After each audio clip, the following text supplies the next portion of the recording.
Assalamualaikum warahmatullahi wabarakatuh. Waalaikumsalam warahmatullahi wabarakatuh.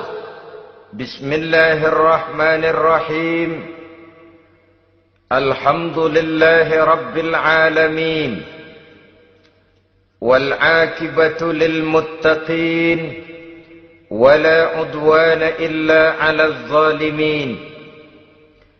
والصلاة والسلام على أشرف الأنبياء والمرسلين سيدنا ومولانا محمد وعلى آله وأصحابه المجاهدين الطاهرين أما بعد. Saudara-saudara kaum muslimin rahimakumullah. Salah satu kelebihan makhluk bernama manusia, yaitu bahwa Allah subhanahu wa ta'ala menghiasi hidup manusia ini dengan syahwat atau yang lazimnya kita sebut sebagai hawa nafsu. Inilah tenaga yang merupakan daya dorong yang melahirkan dinamika dalam kehidupan manusia, yang menyebabkan terus-menerus terjadinya perkembangan dalam sejarah peradaban dan kehidupan manusia. Hawa nafsu bisa melambungkan seseorang kepada puncak kejayaan, dan hawa nafsu dapat menenggelamkan seseorang ke dasar jurang kehancuran yang paling dalam. Pada surah Ali Imran ayat 14, Allah subhanahu wa ta'ala berfirman, A'udzu billahi minasy syaithanir rajim.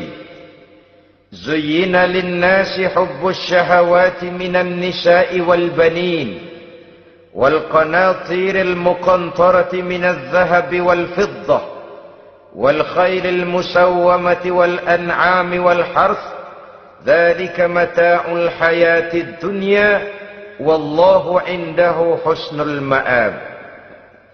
Mari kita perhatikan ayat ini lebih dekat lagi. Allah subhanahu wa ta'ala menjelaskan, Zuyyina linnasi hubbus syahawat. Makhluk manusia itu dihiasi dengan hawa nafsu. Dengan kata lain, hawa nafsu adalah perhiasan. Manusia tanpa hawa nafsu sama saja dengan orang yang tidak berhias, monoton, tidak mempunyai perkembangan dalam gerak kehidupannya. Tetapi kalau hawa nafsu adalah perhiasan, maka jika kita berbicara soal perhiasan, ada dua hal yang harus menjadi catatan pokok. Pertama, kapan satu perhiasan boleh kita pakai? Yang kedua, di mana perhiasan itu harus kita pakai?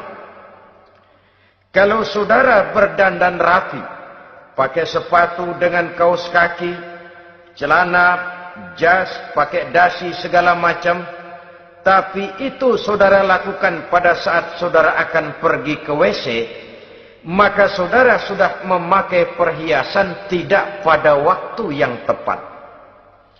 Begitupun sebaliknya, kalau jam tangan saudara pakai di kaki, kopiah saudara pasang di kaki, lalu sepatu naik ke atas jidat, maka saudara memakai perhiasan tidak pada tempatnya yang tepat.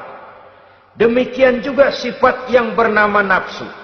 kapan dia boleh diperturutkan, di mana dia boleh disalurkan. Adalah tugas daripada agama untuk mengatur syahwat atau hawa nafsu. Lihatlah kehidupan malaikat. Malaikat makhluk yang diciptakan Allah tanpa hawa nafsu. Maka kehidupan malaikat monoton. Malaikat tidak mempunyai peradaban dan kebudayaan. Malaikat adalah makhluk yang secara instinktif diciptakan untuk berbakti, tidak punya alternatif atau pilihan lain. Saudara lihat, ada malaikat yang sejak diciptakan diperintahkan untuk sujud, sujud saja sampai sekarang, enggak bangun-bangun. Ada malaikat yang sejak diciptakan diperintahkan untuk tasbih, tasbih saja, yang lain tidak. Ada malaikat yang sejak diciptakan diperintahkan mencabut nyawa, nyawa saja urusannya, yang lain tidak. Pekerjaannya monoton, tetapi memang karena tidak ada hawa nafsu, tidak ada kecenderungan malaikat untuk nyeleweng. Belum pernah kita dengar misalnya ada malaikat Jibril korupsi ayat. Ini kelihatannya ayat bagus ini, nggak usah disampaikan kepada bawahan Muhammad, dipakai sendiri saja. Tidak. Kita belum pernah dengar malaikat maut keliru mencabut nyawa orang yang belum waktunya modar. Belum pernah. Malaikat itu ibadun mukramun, la ya'sunallaha fima amarahum wa yaf'aluna ma yu'marun. Maka kehidupan malaikat adalah monoton. Dinamika tidak ada, peradaban dan kebudayaan juga tidak ada. Andai kata bumi dan seluruh isinya diserahkan kepada malaikat untuk mengisinya, barangkali saudara tidak akan pernah kenal jembatan Semanggi, saudara tidak akan pernah kenal Monas, gedung-gedung bertingkat, gedung-gedung pencakar langit. Semua yang menggerakkan itu adalah karena manusia mempunyai hawa nafsu. Nah, kemudian pada kalimat berikutnya Allah memberikan rincian. Apa nafsu kepada apa yang paling menonjol dalam kehidupan manusia itu? Pertama, minan nisa, hawa nafsu kepada perempuan. Ini tentu yang ditujukan laki-laki. Dimanapun saja makhluk bernama laki-laki, kalau dia normal, tidak impoten, mesti suka kepada perempuan. Itu wajar, bin pantas alias normal. Tetapi tadi saya katakan di awal, nafsu kepada perempuan adalah perhiasan. Kapan makainya, di mana makainya, itulah tugas agama memberikan tuntunan dan aturan. Saudara-saudara kaum muslimin rahimakumullah, nafsu kepada wanita dapat mengantarkan seseorang kepada puncak kejayaan, tapi nafsu kepada wanita bisa menenggelamkan seseorang ke jurang kehancuran. Bergantung kepada latar belakang apa yang mendorong timbulnya syahwat tadi. Dengan kata lain, motivasi syahwat tadi digerakkan oleh iman dan ketakwaan, atau semata-mata karena memang syahwat yang merupakan kendaraan iblis. Penyelewengan pertama yang terjadi dalam sejarah kehidupan manusia adalah penyelewengan yang dilakukan oleh Nabi Adam alaihi salam pada saat ia memetik buah huldi. Kenapa itu dilakukan oleh Nabi Adam? Karena terdorong oleh rasa sayang dan cinta kepada istrinya Hawa. Sebenarnya Hawa lah yang merajuk, Siti Hawa lah yang membujuk, dan Nabi Adam oleh karena syahwatnya kepada istrinya memperturutkan bujukan Siti Hawa itu. Peristiwa Nabi Adam ribuan tahun yang lalu akan terus relevan sampai ke zaman kita sekarang ini. Berapa banyak orang-orang yang karena terlalu ingin menyenangkan istrinya, lalu tidak segan-segan melakukan perbuatan yang menyimpang, baik itu merugikan orang lain, merugikan masyarakat, bahkan merugikan bangsa dan negaranya. Seorang pedagang tidak akan segan-segan menipu, Sebaliknya pun begitu. Tidak jarang wanita di dalam kelemahannya bisa menenggelamkan dunia. Seorang suami yang jujur, polos, lugu, sederhana bisa jadi koruptor ulung karena didorong-dorong oleh istrinya. Istrinya barangkali bisa saja dibakar-bakar oleh tetangganya. Suaminya jujur, sederhana, kepala bagian, tempatnya basah tapi melarat.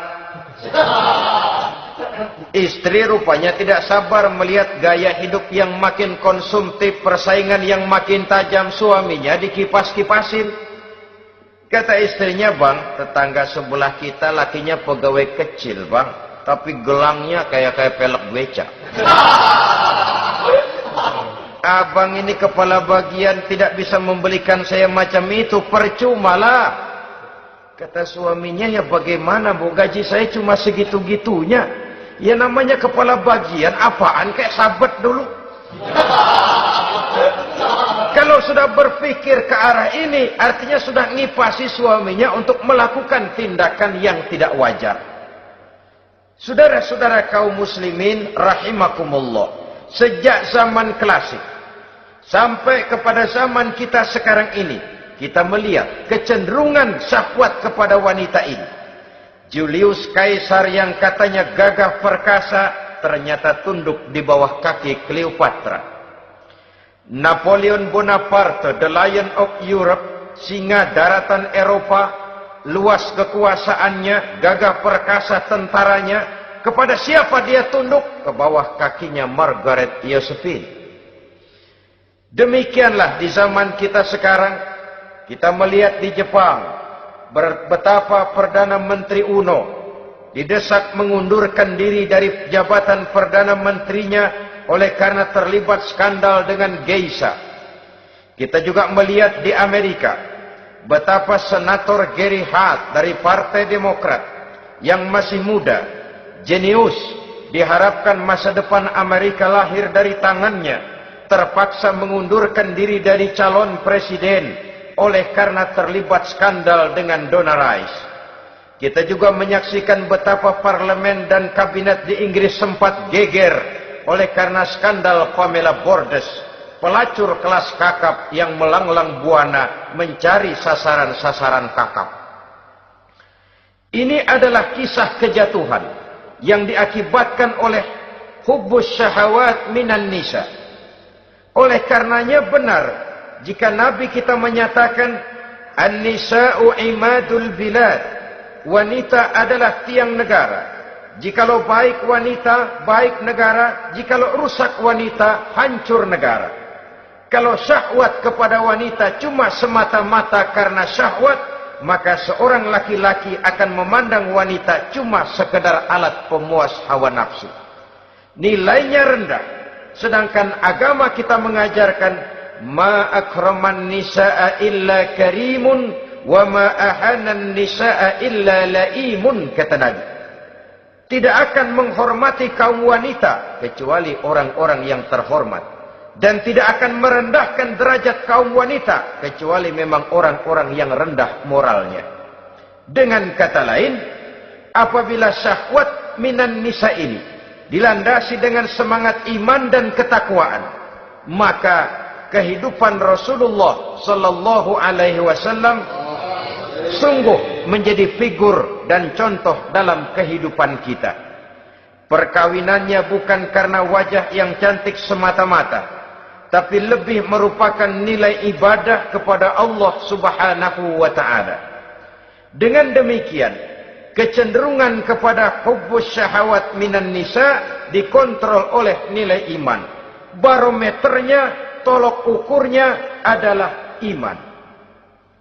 Di zaman sekarang banyak kasus kawin campur yang pada akhirnya akan membingungkan kita sendiri. Padahal Al-Quran secara jelas dan tegas memberikan bimbingan. Orang itu kalau sudah, kata Imam Syafi'i, wa ainur ridha an kulli aibin kalilatun kama anna aina suhti tubdil masawiya. Mata kalau dibalut cinta dia buta terhadap nista, tapi mata kalau dibalut benci hanya melihat yang keji-keji saja. Biasanya cinta kepada wanita memang bisa menimbulkan dorongan yang positif, tapi juga bisa membuat seseorang buta sama sekali. Dorongan yang positif paling kurang dari segi penampilan. Coba lihat lelaki kalau lagi demen perempuan, lenjeh banget kan? Ya. Sisiran rambutnya rapi, teriskaan bajunya lancip, sepatunya mengkilat, kantong celananya tebel, perkara anduk isinya bukan soal. Yang penting kan gaya. Lalu dinamis, kreativitasnya ada saja timbul. Tapi pada sisi lain, jikalau orang sudah kehilangan pertimbangan, juga kadang-kadang tidak segan-segan mengorbankan akidah, mengorbankan nilai-nilai iman. Padahal ini taruhan utama, sampai Quran dengan tegas memberikan peringatan. Wala ammatun mu'minatun khairun min musyrikatin walau a'jabatkum. Perempuan budak yang hitam legam, kalau beriman, itu lebih baik untuk dinikahi daripada wanita cantik berkulit kuning langsat tapi musyrik. Lebih baik budak yang hitam legam beriman daripada wanita cantik berkulit kuning langsat berhati bangsat. Tapi kita kadang kehilangan pertimbangan. Karena agama, karena cinta agama digadaikan. Karena cinta akidah terjual. Karena cinta keyakinan jadi korban. Ini semua penyakit yang datang dari hubbus syahawat minan nisa. Kecenderungan mengumbar nafsu kepada perempuan. Ini memang perhiasan, tapi bisa juga jadi bumerang dalam kehidupan manusia. Berapa banyak penyelewengan terjadi karena pengaruh wanita yang tidak bisa jadi bisa. Ini pengaruh di dalam kehidupan memang sedemikian besarnya. Sehingga saudara-saudara kaum muslimin, inilah yang perlu dikendalikan dalam kehidupan, kapan dan di mana. Kalau nafsu adalah perhiasan, kapan dan di mana perhiasan itu harus kita pakai? Di mana dia harus kita tempatkan? Begitu juga yang menyangkut soal perempuan. Kapan? Ya kapan? Tentu kalau sudah nikah. Di mana? Yang jelas bukan di depan umum.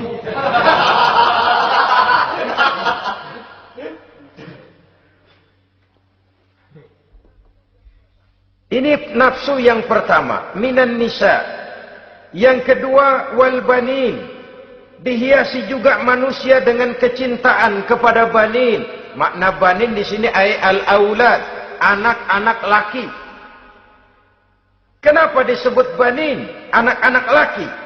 Karena pertama, sering anak laki itu lebih jadi kebanggaan buat orang tuanya ketimbang anak perempuan. Sebabnya apa? Pertama, faktor nasab. Silsilah lebih kuat kepada laki-laki ketimbang perempuan. Yang kedua, faktor cita-cita. Orang tua kalau punya anak laki-laki, cita-citanya panjang. Nak, kau nanti jadi dokter ya. Nak, jadi insinyur ya. Nak, jadi pilot ya. Nak, jadi pengusaha ya. Nak, jadi presiden ya. Tapi kalau dia punya anak perempuan, paling, ya nak, mudah-mudahan nanti kamu dapat jodoh orang baik, nak. Dapat jodoh orang soleh. Saudara-saudara, yang ketiga, anak perempuan itu kalau sudah berkeluarga, biasanya pindah kepada lingkungan keluarga lain. Sehingga orang berkata, punya anak perempuan banyak sebenarnya seperti agen. Artinya ada yang mau bawa, kan begitu. Ada yang minta, ambil. Ada yang berminat, buntel. Paling dia nengokin orang tuanya ya lebaran. Ya syukur kalau sebulan sekali atau seminggu sekali. Tapi minimnya kan lebaran. Dengan demikian dari garis nasab ini, lebih kuat al-banin ketimbang al-banat. Manusia dihiasi dengan kecintaan kepada anak-anak. Sering karena terlalu cinta kepada anak, kita menjerumuskan anak. Terlalu sayang kepada anak, segala maunya kita perturutkan tanpa kendali dan kendala. Akhirnya sifat yang demikian itu malah mendorong anak untuk manja, tidak percaya kepada kemampuan yang dimilikinya, selalu mengandalkan kepada kebesaran, kemampuan daripada orang-orang yang dibanggakannya itu. Dan dalam kondisi demikian, kedewasaan dan tanggung jawabnya akan lambat berkembang.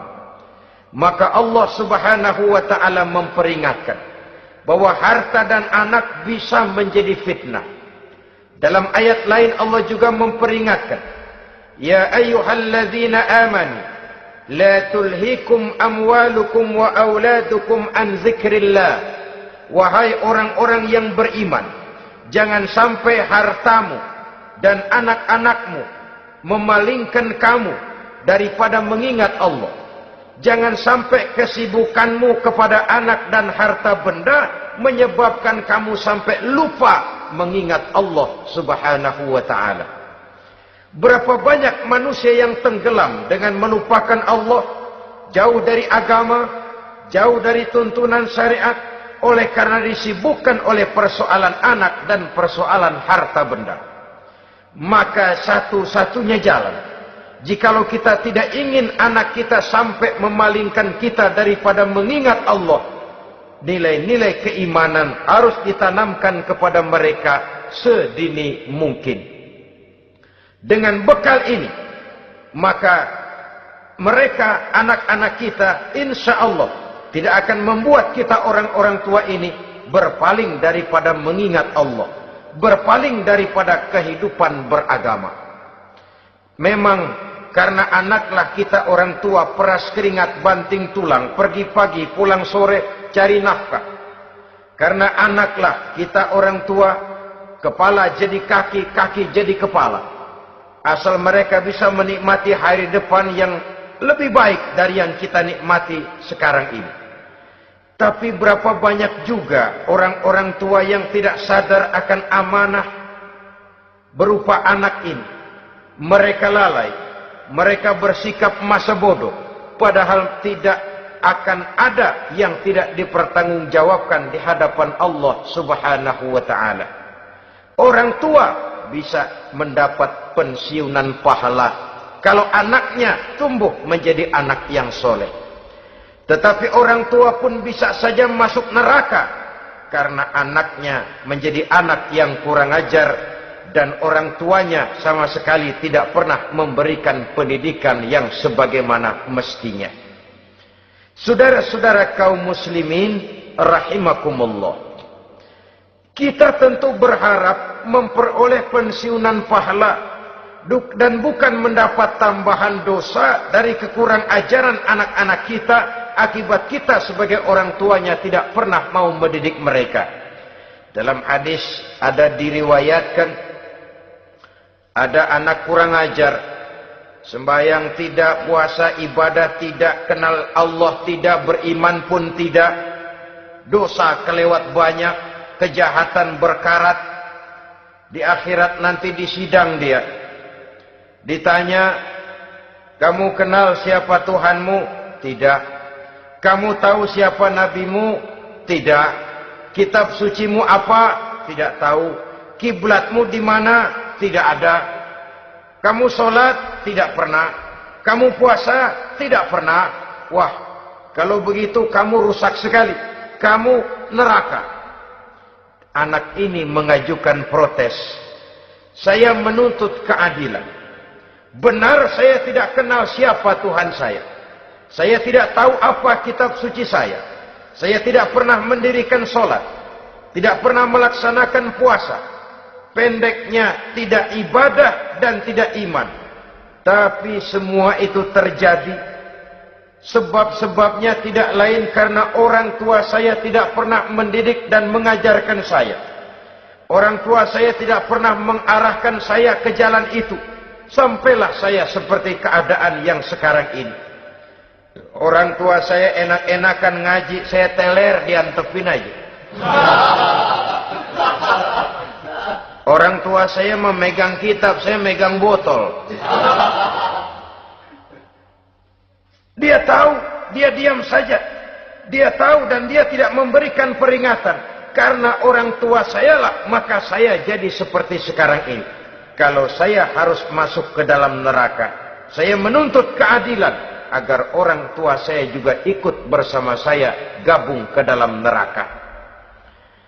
Orang tuanya yang baik-baik dipanggil, sudah mau berangkat ke surga nih orang tua, dipanggil, "Ntar dulu mas, ini dulu." Mau kemana, kencang banget? Surga pak, nanti dulu urusan belum beres. Ini benar anakmu ini. Dilihat anaknya, iya anak saya ini. Waktu di dunia nggak pernah diajarin ngaji, nggak pernah. Sampai dia nggak kenal Tuhannya, nggak kenal nabinya, nggak kenal kiblatnya, nggak kenal kitabnya. Iya. Dia sembahyang, kamu diam, dia nggak sholat, kamu diemin aja. Iya kali. Kenapa pakai kali? Yang benar ngomong. Ramadan dia nggak puasa, kamu nggak tegur, kamu diam saja. Iya. Wah, kamu nggak tanggung jawab. Kamu tahu anak itu adalah amanah. Menyia-nyiakan amanah adalah khianat. Khianat adalah dosa besar. Jadi bagaimana saya? Ya kamu gabung sama anakmu, join ke neraka berdua bareng. Lantaran kamu tidak mau mendidik mereka, anak-anakmu, maka jadilah anak-anakmu seperti sekarang ini. Saudara-saudara kaum muslimin rahimakumullah. Sebaliknya, jikalau anak-anak kita yang kita cintai ini, yang merupakan buah hati belahan jantung, tumbuh dan berkembang menjadi anak-anak yang soleh, yang bermanfaat bagi masyarakatnya, bagi agama, bangsa dan negaranya, kita orang tuanya bolehlah tentram menerima pensiunan pahala. Menerima pensiunan pahala dari kesolehan anak yang ditinggalkannya. Alangkah nikmatnya mendapat pensiunan pahala. Terbaring kita di bawah pohon kemboja, nilai kebaikan kita dikenal orang, nama kita akan tetap hidup. Oleh karena kita meninggalkan anak-anak yang tumbuh menjadi generasi yang soleh, bukan anak yang salah.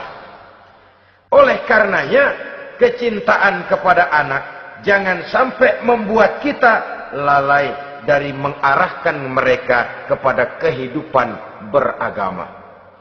Di zaman sekarang ini, kecenderungan kita mengarahkan anak pun sudah kepada kecenderungan yang berbau materialistis. Maka yang ramai bagaimana anak bisa mengejar program MBA, Master of Business Administration, supaya keluar bisa jadi manajer. Bagaimana anak lalu kursus komputer, supaya keluar menjadi tenaga yang canggih di bidang komputer. Ya, kalau dia perempuan cantik, bagaimana dia bisa masuk Akademi Sekretaris and Management, supaya bisa jadi sekretaris. Atau bagaimana dia bisa masuk sekolah nyanyi, supaya nanti jadi penyanyi dengan tarik suara, uang lalu mengalir ke dalam kocek jutaan nilainya. Maka yang ramai pun hal-hal yang semacam itu. Dalam pada itu, pengajian, kursus-kursus keagamaan, studi-studi klub yang membicarakan masalah-masalah agama, ramainya kadang-kadang kalau bulan Ramadan, dianggap training center. Ya lumayan, daripada tidak sama sekali mah lumayan. Tapi dengan demikian ini kan merupakan bagian terpokok dari kehidupan manusia. Alangkah idealnya jika dia mengantongi gelar MBA, Master of Business Administration, tapi punya nilai iman yang tangguh, ahli komputer, tapi punya keyakinan beragama yang mantap. Saudara-saudara kaum muslimin rahimakumullah, kecintaan kepada anak-anak sering mendorong seseorang untuk menimbulkan sifat nepotisme. Segalanya serba garis keturunan. Sejak ia jalur birokrasi sampai ke dalam kehidupan sehari-hari, nepotisme ini bisa terlihat. Orang kehilangan kondisi objektivitasnya. Mampu atau tidak, soal lain. Bidangnya atau tidak, bukan soal. Yang penting masih ada hubungan keturunan. Maka timbullah tumpang tindih untuk sesuatu pekerjaan yang tidak sesuai dengan kemampuan dan keahliannya. Di desa-desa kita melihat masjid, ketua masjid bapaknya, bendahara anaknya, sekretaris mantunya, Bilal besannya, kul beduk engkongnya. Pokoknya asal masih ada garis keturunan, masuk. Tidak, minggir. Ini pada akhirnya kurang menciptakan pemerataan kesempatan. Iyalah kalau profesinya, tapi kan jarang yang demikian itu. Kita boleh cinta kepada anak-anak kita, tapi jangan lalu mempergunakan posisi yang kebetulan kita gunakan untuk menempatkan anak-anak kita lebih dari kemampuan yang mereka miliki. Nepotisme yang lahir. Sehingga ini bukan saja tidak mendidik, tapi mengakibatkan terjadinya tumpang tindih. Tidak lagi berprinsip the right man on the right job, bahwa orang harus ditempatkan sesuai dengan keahliannya. Tapi kita sudah berpikir subjektif. Ahli atau tidak ahli, asal masih berbau keturunan, ayo silakan. Nepotisme yang akan lahir.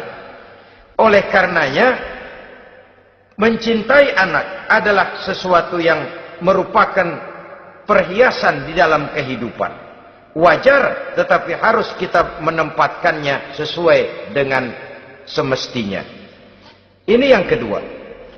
Yang ketiga, nafsu yang menghiasi hidup manusia itu adalah nafsu kepada wal qanatiril muqantarati minadh dhahabi wal fiddah. Al-qantarah ay al-malul kathir. Kecintaan, kesenangan, nafsu kepada harta benda yang banyak daripada emas dan perak. Ini tentu sesuai dengan situasi dan kondisi. Kecintaan untuk mengumpulkan harta benda yang sebanyak-banyaknya. Baik itu berupa emas, baik itu berupa perak. Ini cuma penyebutan beberapa jenis dari kecenderungan manusia kepada harta benda. Bukankah sering dikatakan orang bahwa manusia di dalam berhadapan dengan harta itu seperti meminum air laut. Makin diminum, makin kering tenggorokan, makin haus kita dibuatnya. Apabila watak ini kita perturutkan, maka manusia tidak akan pernah kenal puas, tidak akan pernah kenal cukup. Nabi kita memberikan peringatan. Lau anna libni Adam wadiyani min zahabin labtagha lahu mathalisan wa la yamla'u jawfa ibni Adam illa turab. Andai kata manusia mempunyai dua buah ladang yang seluruhnya berisi emas, akan puaskah manusia? Tidak. Mereka akan cari ladang emas yang ketiga. Wala yamla'u jawfa ibni Adam illa turab. Sungguh mulut manusia ini tidak akan pernah penuh terisi kecuali kalau sudah disumpal dengan tanah. Artinya kalau sudah dia dipendam di liang lahat baru cukup. Tetapi sepanjang dia masih bergerak, masih hidup dan bernyawa, masih bisa berusaha dan berbuat, dia tidak akan pernah mengenal puas. Ini akan mendorong manusia terjebak kepada menghalalkan segala cara untuk mencapai tujuan. Yang penting kaya, kan begitu. Dan cepat. Sebab sekarang orang sering motong kompas. Yang penting kan cepat kaya.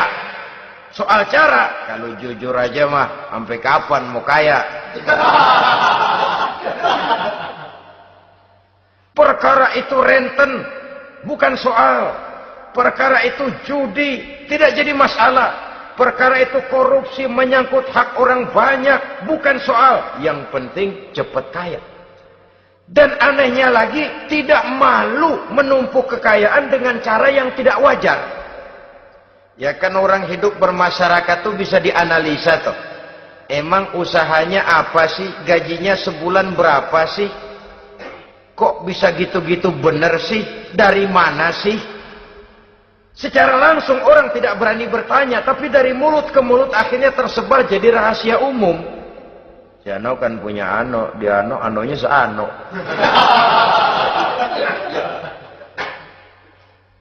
Ini bisa jadi bahan pertanyaan dalam kehidupan, akhirnya jadi gunjingan. Orang sudah tidak terlalu peduli dari mana kekayaan itu diperoleh, yang penting kaya. Dengan menghalalkan segala macam cara, terjebaklah ke dalam cara-cara mafia, terjebaklah ke dalam cara-cara yang tidak wajar, tidak bijaksana, memperkuat klik, clean, dengan menghantam yang lain. Saudara-saudara kaum muslimin rahimakumullah, bahwa manusia punya nafsu ingin kaya itu boleh. Boleh. Agama memberikan tuntunan, memberikan aturan. Tidak hanya sekedar asal kaya, tidak hanya sekedar asal banyak harta. Malahan hadis menyatakan, kalau saudara diberikan umur panjang, pertanyaan akhirat cuma satu kok. Umurmu kau habiskan di mana? Kalau saudara diberikan amanah berupa ilmu pengetahuan, pertanyaan akhirat juga cuma satu kok. Ilmumu kau amalkan untuk apa? Tapi kalau kita diberikan amanah berupa harta benda, pertanyaan akhirat itu dua. Min aina iktasabahu wa fima anfaqahu. Dari mana hartamu kau dapat, kemana hartamu kau belanjakan. Dari mananya ditanya, kemananya juga ditanya. Depan belakang ditanya. Dan kalau mempergunakan harta untuk kesenangan syahwat, orang berani bukan main. Tapi kalau untuk kepentingan agama, yang hakikatnya untuk kepentingan dirinya sendiri, berat seperti nyabut bambu dari ujung. Orang kalau menyumbang masjid 100.000, itu kan zohirnya memberikan panitia masjid. Tapi hakikatnya kan dia nabung buat dirinya sendiri.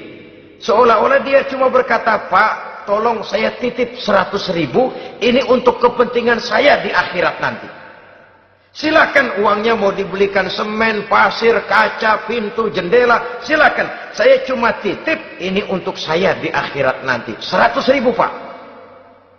Zohirnya dia memberikan kepada panitia masjid, madrasah, pesantren, yatim piatu.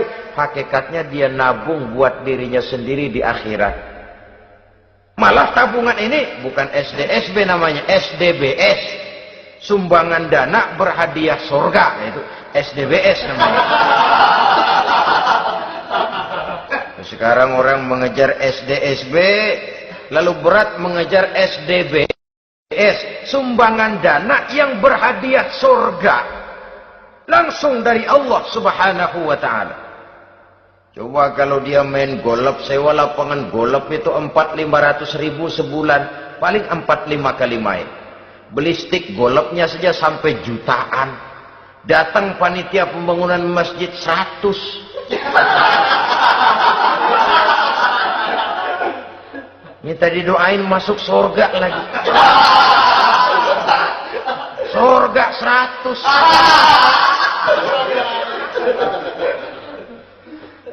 Saudara-saudara kaum muslimin rahimakumullah. Kecintaan kepada harta benda yang banyak, baik berupa emas, berupa perak, mendorong orang untuk berlomba-lomba yang Allah peringatkan dalam Al-Quran, Alhaakumut takatsur hatta zurtumul maqabir. Kamu telah lalai akibat kamu berlomba-lomba memperbanyak materi dunia.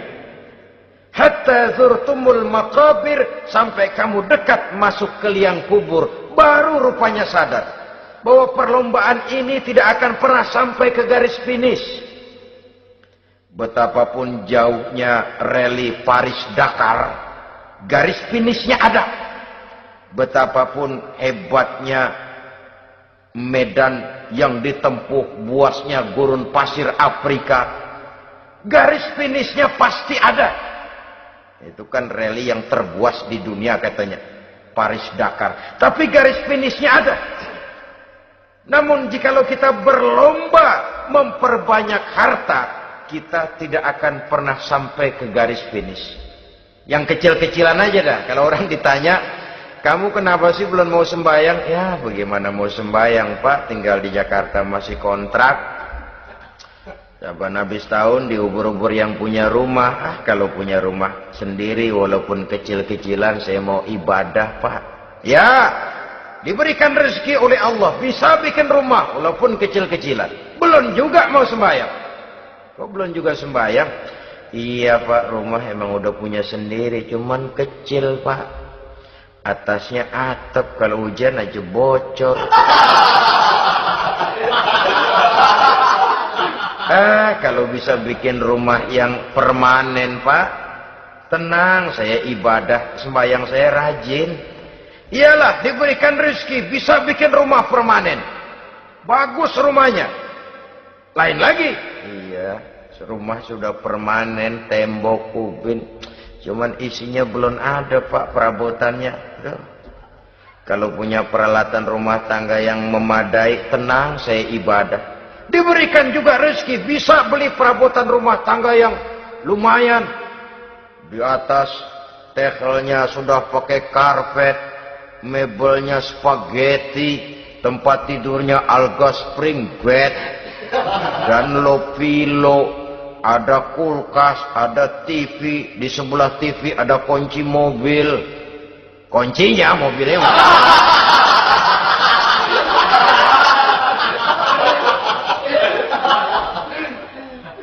Bagaimana? Sekarang sudah cukup perabotan? Perabotan sudah ada Pak, cuman kendaraan belum punya ini. Kemana-mana masih ngukur jalanan aja. Kalau punya kendaraan enak, kemana-mana cepet Pak, mau ke masjid juga getap dah, rajin. Diberikan rezeki, bisa beli kendaraan. Lain lagi nanti. Sudah punya sepeda, pengen punya motor, kepengen punya mobil, kepengen punya pesawat terbang, pengen punya kapal induk. Sudah punya kebun, pengen beli sawah, sudah punya sawah, pengen punya gunung, sudah punya gunung, laut diborong. Perlombaan materi tidak akan pernah membawa kita ke garis finish. Karena sifatnya sangat abstrak, bahkan akan mendorong kita seperti gurita. Cenderung kepada penyakit tamak bin rakus alias serakah. Dengan demikian saudara-saudara, bahwa kecintaan kepada harta merupakan nafsu, dan nafsu itu adalah perhiasan, dia bisa menjadi daya dorong positif. Kalau dalam upaya memperoleh harta itu kita tidak akan keluar dari tujuan keridhaan Allah. Saya cari nafkah, tapi yang Allah ridho. Saya ingin kaya, tapi dengan cara yang Allah ridho. Ini kunci yang akan menyelamatkan kita manusia dari perangkap menghalalkan segala cara. Ini yang ketiga.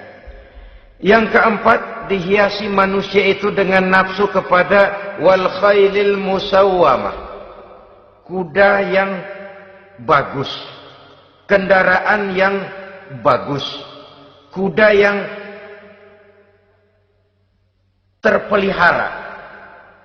Al musawwamah ada yang mentafsirkan ar-ra'iyah. Ar-ra'iyah itu yang digembalai. Binatang ternak, kuda yang digembalai atau kuda yang diikat. Artinya, kalau dulu kan yang namanya tuan-tuan tanah itu baru dibilang bejeger kalau kemana-mana naik kuda. Jet set zaman dulu itu udah kelompok jet set, itu kendaraan. Kalau sekarang baby benda, dulu mah kuda band.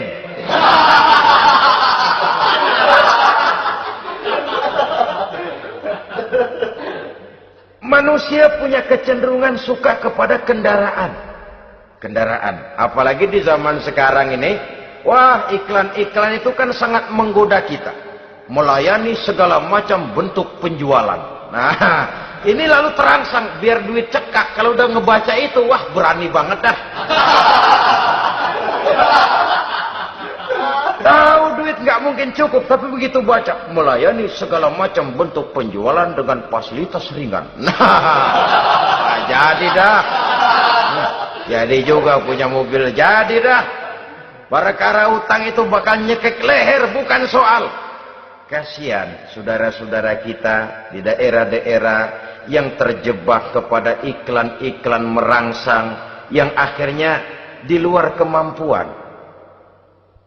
Sehingga terjebak pada saat dia harus mengembalikan kredit, dia tidak mampu, barang disita, uang hangus, nyengir deh.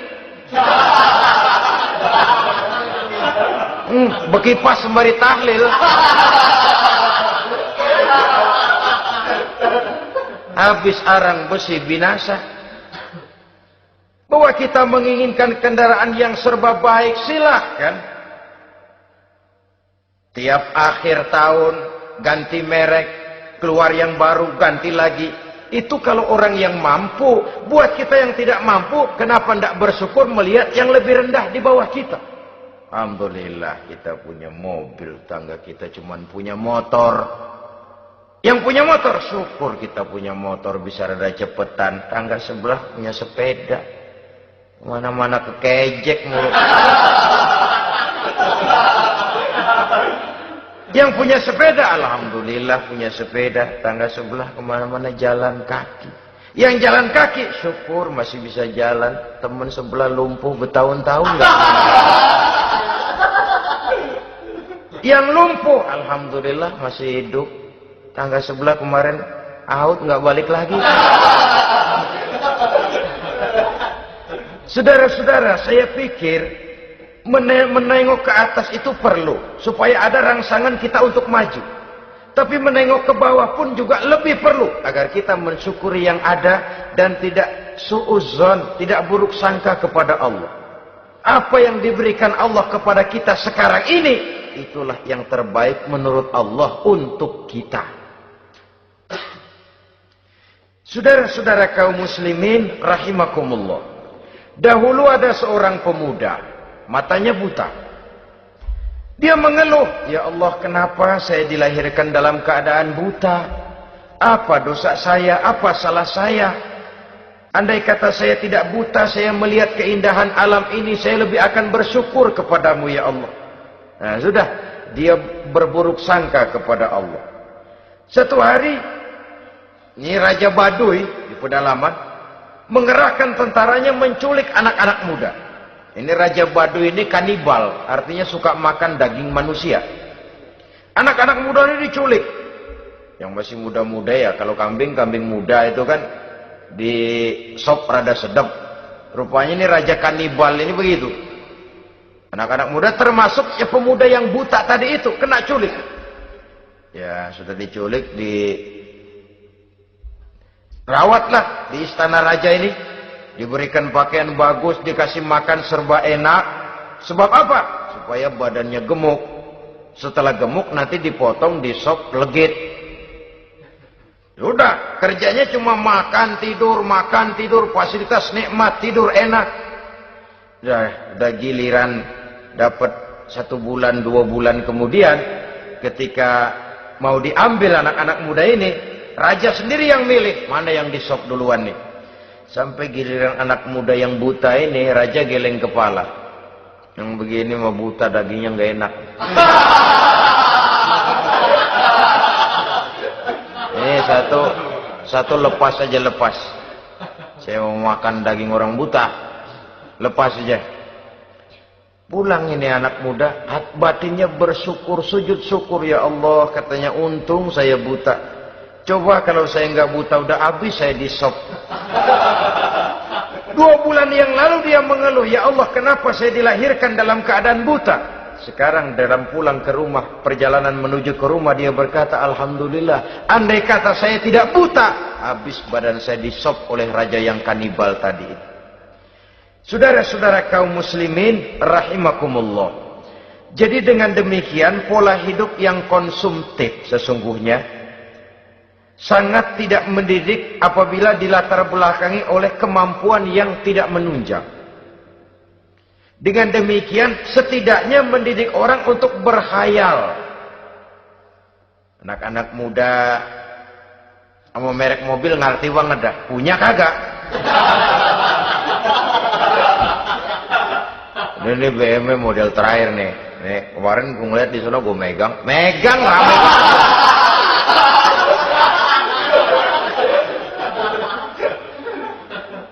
Tulul amal ini kalau tidak diimbangi dengan saluran yang positif, dia akan terjebak kepada penyakit tulul amal, panjang angan-angan. Baiklah ya, wal khailil musawwamah. Yang keempat, yang kelima maksud saya, wal an'am, cinta kepada binatang ternak. Manusia ini kan punya kecenderungan macam-macam. Setelah rumahnya bagus, hartanya banyak, kendaraannya cukup, ingin beternak. Jadilah peternak. Ini kecenderungan manusia, wajar saja sepanjang didapat dan dilakukan dengan cara-cara yang wajar. Wal hars, dan tumbuh-tumbuhan, bertani, bersawah, berladang, itu merupakan kecenderungan daripada manusia. Keseluruhan itu kata Allah, kecintaan kepada wanita, kepada anak, kepada harta benda, kepada kendaraan, kepada binatang ternak, kepada tumbuh-tumbuhan, zalika, semua itu mata'ul hayatid dunya, merupakan kesenangan hidup dunia. Berapa lama kesenangan hidup dunia? Sebentar, seumur manusia. Seumur manusia. Bahkan kadang-kadang pada saat dia masih hidup pun orang tidak sepenuhnya sempat menikmati kesenangan hidup dunia. Apabila ajal datang, selesailah kehidupan dunia sampai di situ. Orang-orang kafir, buat mereka surganya di dunia ini.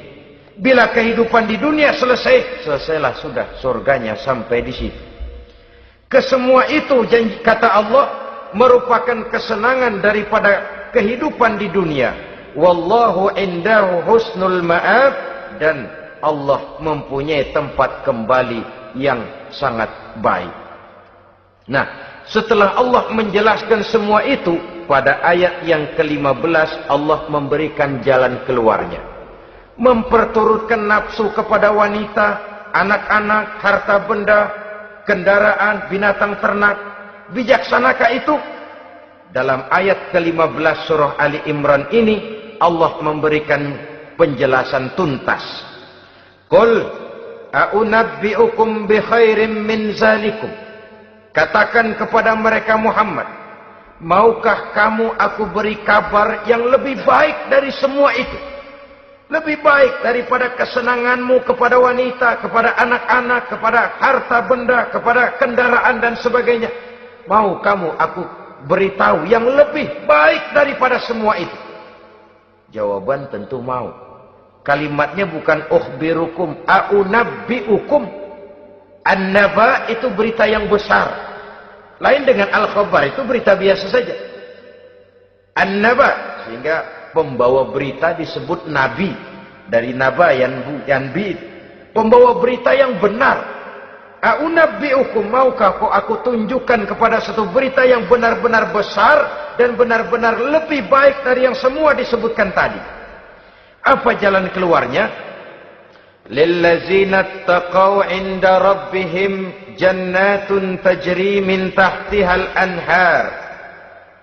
Bagi orang-orang yang bertakwa kepada Allah, mereka akan mendapatkan surga yang di bawahnya mengalir sungai.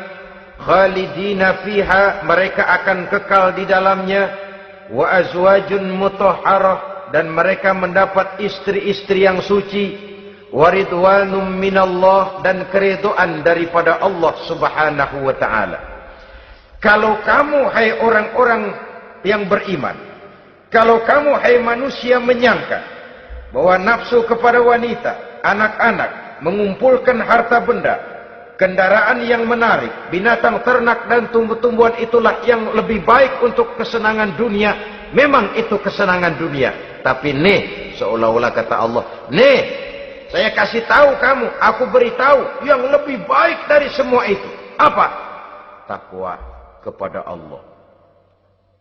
kecintaan kepada wanita. Kalau takwa dasarnya, orang nggak amburadul, nggak semrawut, nggak pokoknya gue asal perempuan dan membuat terus. Tapi punya kaidah, punya norma. Demikian juga kepada anak-anaknya. Demikian juga kepada harta benda. Pokoknya asal harta, mau halal, mau haram, tekuk terus dah. Semuanya dilandasi oleh taqaw, lillazina taqaw, oleh ketakwaan kepada Allah. Nah, ketakwaan ini akan menghasilkan apa? Inda rabbihim jannatun tajri min tahtihal anhar. Melahirkan, menghasilkan surga yang di bawahnya mengalir sungai-sungai. Saudara-saudara kaum muslimin rahimakumullah. Jika kita menyangka bahwa wanita bisa memberikan kesenangan, iya, kesenangan dunia. Jika kita menyangka bahwa harta benda bisa memberikan kesenangan, iya, kesenangan dunia. Jika kita menyangka bahwa kendaraan bisa memberikan kesenangan, iya, kesenangan dunia. Tapi kita tidak cuma ingin itu, kita ingin itu semua juga bisa membawa kesenangan akhirat. Caranya landasi dengan takwa. Kesenangan kepada wanita didasari dengan takwa. Maka jangan jadikan wanita cuma sekedar alat pemuas hawa nafsu. Kesenangan kepada anak-anak dilandasi dengan takwa. Maka anak-anak diarahkan kepada jalan yang diridhoi Allah. Kesenangan kepada kendaraan dilandasi dengan takwa. Maka kendaraannya selalu mengarah berjalan menuju jalan takwa, diridhoi oleh Allah Subhanahu wa taala. Kalau tidak, itu mobil asal lempengan Ancol gancang banget dah. Tapi giliran dihadapin ke masjid, mogok melulu mobil. Urusan ngaji ada aja halangannya tuh kendaraan. Tapi kalau untuk urusan maksiat, ngebut benar-benar. Dilandasi dengan ketakwaan. Sehingga dengan demikian tidak hanya sekedar surga di dunia ini, tapi lebih-lebih di surga di akhirat nanti. Khalidina fiha, kekal. Kalau dunia ini kan zillun zail, bayangan. Hari ini kita jaya, besok kita bangkrut. Siapa yang mau menghalangi? Hari ini kita melambung, besok kita nyungsep. Siapa yang bisa menarik? Tidak kekal, berubah, temporer, relatif. Di sana kebahagiaan yang dilandasi dengan takwa ini sudah surga, kekal di dalamnya, azwajun mutahharah. Mendapat istri-istri yang suci. Suci dalam arti belum pernah dijamah orang lain. Suci dalam arti tidak pernah terkena halangan. Seperti men misalnya. Baik menstruasi atau mencret, itu tidak. Azwajun mutahharah. Konon makna mutahharah ini ya artinya juga bisa selalu gadis, bidadari itu. Selalu perawan. Tidak pernah janda, walaupun tiap hari dipakai, perawan terus. Dan yang lebih penting, waridwanum minallah, mendapat ridho dari Allah Subhanahu wa taala. Jadi hawa nafsu dengan motivasi takwa, itulah sesungguhnya yang dikehendaki oleh Ali Imran ayat 14 dan 15. Dengan demikian, manusia dengan ketakwaannya mengendalikan hawa nafsu. Dan bukan malah dikendalikan oleh hawa nafsunya. Sehingga dengan demikian, seluruh fasilitas yang dimilikinya, baik itu berupa